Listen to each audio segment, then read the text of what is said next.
students, this is Mr. Greason. I'm going to be making a brief video today about the initial sounds and then also assembly for the B-flat soprano clarinet, which we just traditionally call the clarinet, but the full name of it is the B-flat soprano clarinet. So what we're going to start with is how we open the case, which seems a little bit silly to go through that, but if you've seen the things that I've seen with clarinets falling out of laps and stuff, you'll understand why. So this is what a normal beginning clarinet case looks like. All right, it's got latches, it's got a handle. All right, so the side that the handle goes on, and I'm going to come in a little bit. All right, so there's two halves, right? The one that has the handle on it, that's usually the part that goes on the bottom.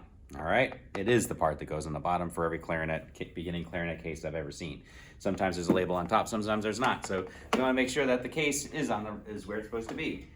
Place the case, that rhymed. Place the case on a flat surface, table, floor, something that's flat, not your lap. All right, because you put it on your lap, open up your case, squirrel, and then turn around and you know your instrument goes flying. All right, we pop the latches. All right, so this is this clarinet right here is pretty new. All right, and I'm just going to go through a couple of the parts right now. All right, so this part right here is called the bell. All right, it's the bottom of the instrument. This part right here, you can tell which part, you don't always tell what it is because it's got like these pinky keys here and it's always got the thumb rest on it. This is called the lower joint. The other part with keys, you can tell this one because it has this long key on the back and then a hole on the back. All right, this is called the register key. All right, this is called the upper joint. Also, the upper joint has cork on both ends. All right. And then the next piece is called the barrel.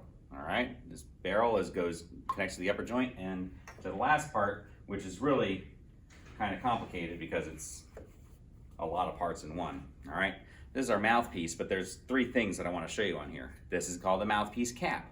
When you're not playing, you want to put your instrument down or whatever, you want to put your mouthpiece cap over top of the mouthpiece. It helps protect the mouthpiece. Also helps protect the reed, which we'll get to in a minute. This little metal piece right here, this is called a ligature. Ligature, L-I-G-A-T-U-R-E. Ligatures are very important. They hold the reed to the mouthpiece. This is the mouthpiece by itself, all right? They are fragile. They can break, and if you drop it and like a piece comes off the tip, it's a paperweight. It's not a clarinet mouthpiece anymore. So you need to be careful with these because they are fragile and they can break. All right, so this is a ligature, mouthpiece cap. All right, so I'm going to borrow this ligature for a moment and kind of show you some first sounds. And really the hardest thing about setting up the clarinet is getting the ligature and the mouthpiece and all those things put together.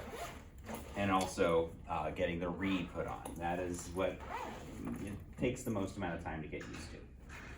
All right, this is my clarinet. All right, this is one that I have. The case is a little different. It's got zippers on it. It's got a strap on it. All right, so the thing that creates the sound on the clarinet, and you've probably seen this before in some of my videos when I've introduced the instruments, is called a reed, and a reed is made of cane.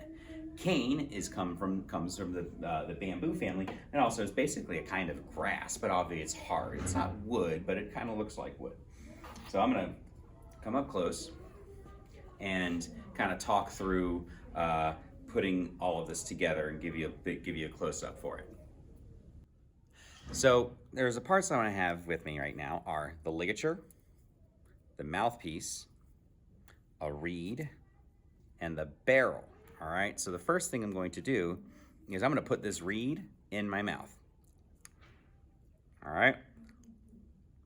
While you're doing your setup, and it also helps keep from talking if we're in a big group of people and you got to get your stuff together, you don't have time to talk. So, but for right now, I'm just not going to talk with my reed in my mouth because you wouldn't be able to understand me. But you put your reed in your mouth, tip first like this. All right. There are parts of the reed you kind of get used to the taste of the reeds. They're not that bad, but there's parts of the reed. The reed is very fragile. This here is the tip. The tip is fragile. It's very thin. This is the heel. All right. This is the front of the reed. This is the back of the reed. The back of the reed is flat all the way through. The front of the reed has what's called the vamp, and then this part that's called the bark, because the bark of the bamboo cane that it comes from is still visible. So there might be some natural discoloration or imperfections because it's all natural. All right, I said this is the heel, this is the tip. The tip is what vibrates to create sound. So if the tip gets chipped up, it doesn't work as well. All right, so first thing I'm going to do is I have my barrel, my mouthpiece. I have this cork here. I'm going to show you cork grease in a little bit when I put the instrument together. But the cork goes to the barrel, 2 hands, squeeze, squeeze, squeeze. All right, you can twist, you can squeeze. The reason why I'm going to do that now is so that I'm not messing up the reed when I put it on. All right, now here's our ligature. Every ligature has thumb screws of some kind. And the vast majority of them, because there's different types of ligatures, and I'll show you the one that I use because it's a little bit different than this one, but it helps make my point. The thumbs, which is what you tighten, they always point to the right as you're facing it. So I'm looking at the mouthpiece, all right? Looking at the mouthpiece, and if I put the ligature on, the thumbs point to the right. And that's very, very important. You want to loosen the screws mostly, but not all the way. If you accidentally take a screw out, it's important to put it back the right way, because if you look closely at the screws, let's see how close I can get to this, all right? If you look closely at the screws, one side is threaded. It's got little lines on it for the screws to grab onto, and the other side isn't, all right? So if you're trying to put the screw back in the ligature, it's got to go through the smooth side and then to the threaded side, so it closes both sides of the ligature. That's very important. All of this stuff is very important. You're going to need to practice doing it to be able to do it well and do it quickly. All right, because it gets to the point where we're really short on time in our lessons this year, and we need to be able to get our clarinets together, which clarinet takes the longest to put together and take apart. You got to be able to get the clarinet together in, 3 or 4 minutes. All right, so here's our mouthpiece, ligature, screws pointing to the right. All right, here is the reed. What we do is you slide up the ligature, and then you place the reed underneath it, and it rests flat on the mouthpiece. Now you see where the heel of the reed is? You do not try to shove the reed into the mouthpiece. It doesn't work this way. You'll never get it to fit. It goes under the ligature so that it rests flat against the mouthpiece. And then you want to make sure that the tip of the reed, generally, now this isn't a universal truth, but first to start, the tip of the reed lines up with the tip of the mouthpiece. And then you want to loosen the screws so that the top band of the ligature is past the cutout of the reed and on the bark. Also, a lot of mouthpieces will have this. This is the cut of the mouthpiece, and you want to make sure the ligature is past this part. All right. If there's a name on the ligature, like mine says Clark Phobes, a lot of times it shows through the top of the ligature. All right. So that's how that's going to look. You tighten the bottom screw first. Bottom screw first, and you want to do this while holding onto the ligature a little bit, because a lot of times people try to tighten the screws all the way and the ligature slides up. All right, so you tighten the bottom screw. It doesn't have to close all the way. It just has to be snug. A lot of people try to tighten the screws all the way and then wonder why the clarinet doesn't work, because they try to tighten the ligature too much. All right, it's going to be different for everybody. It just has to be snug. All right, snug. All right. So it's not going to go popping off, all right? Obviously, I put more force on it, it'd pop off, but it just has to be snug. See how there's still space? Don't try to tighten the screws all the way. So now we're going to try to make some sound on this thing. So we're going to look at making some sound on this thing. Now, how we make sound on a clarinet and how we make sound on any wind instrument is with the muscles of our mouth. And those muscles are called the embouchure, the French word, embouchure.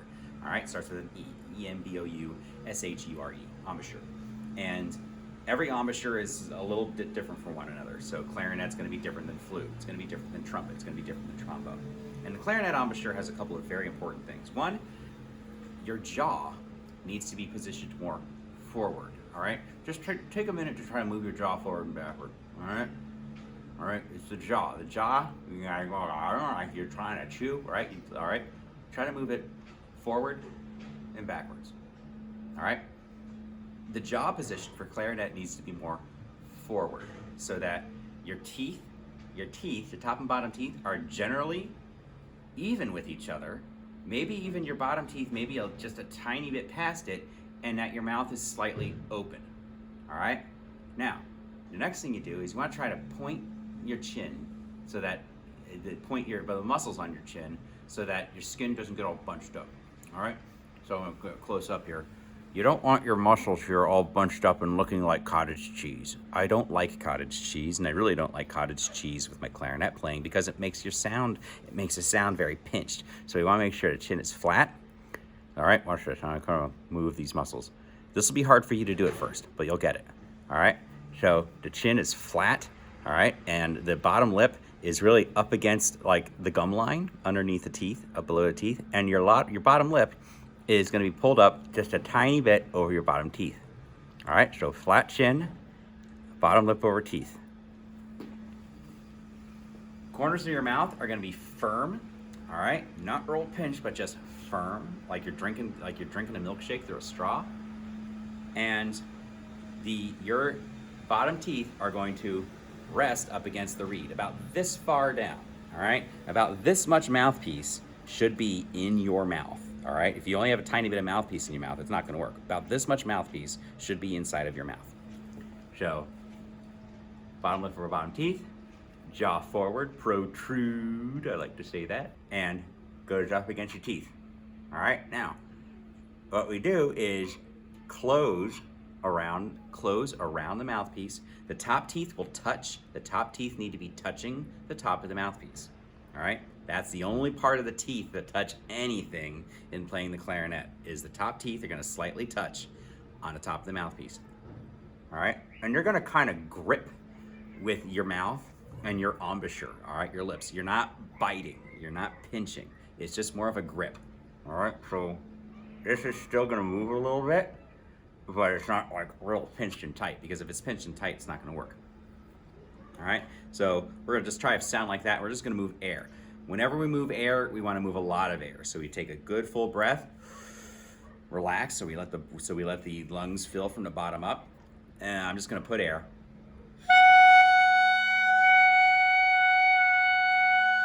All right, that's how that's going to sound. Now, I want everyone to try and say the word. Well, let's try and hold this out for 4 counts first. So I'm going to count to 4. We're going to breathe on the 4th count, and then we're going to let the sound move. All right, 1, 2, 3. All right, you can try that on your own for a moment.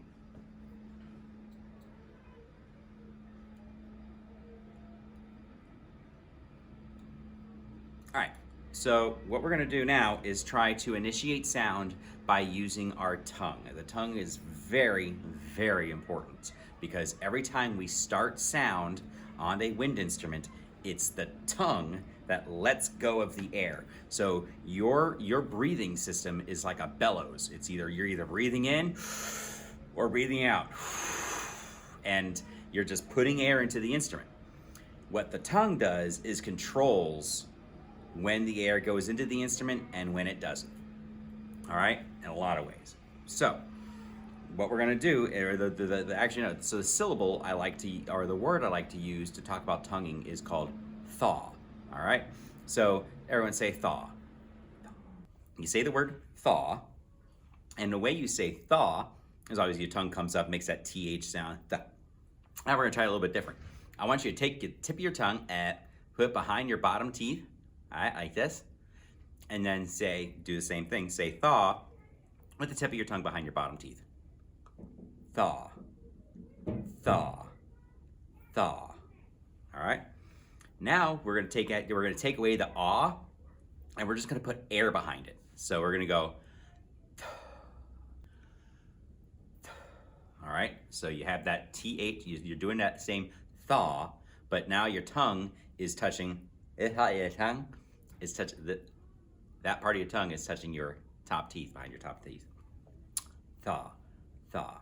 Now, the difference is when we try to make sound on a clarinet, instead of our tongue touching our top teeth, it is going to be touching the tip of the reed. So that part of your tongue is going to be touching the tip of the reed. So check on things. Flat chin, jaw forward, protrude, little lip over the top teeth. Trace this stuff in here.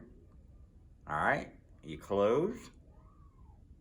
And what we're gonna do is I'm gonna count to 4 again.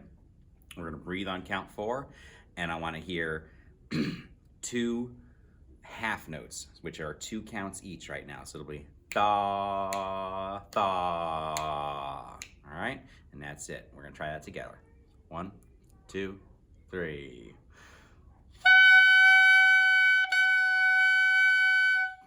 All right, we'll try that again. 1, 2, 3. All right, good. Now we're gonna try it. We're gonna try 4 quarter notes. Quarter notes are 1 count long. You might remember this from your music class. So it's gonna be thaw, thaw, thaw, thaw. All right, we'll try it again. 1, 2, 3.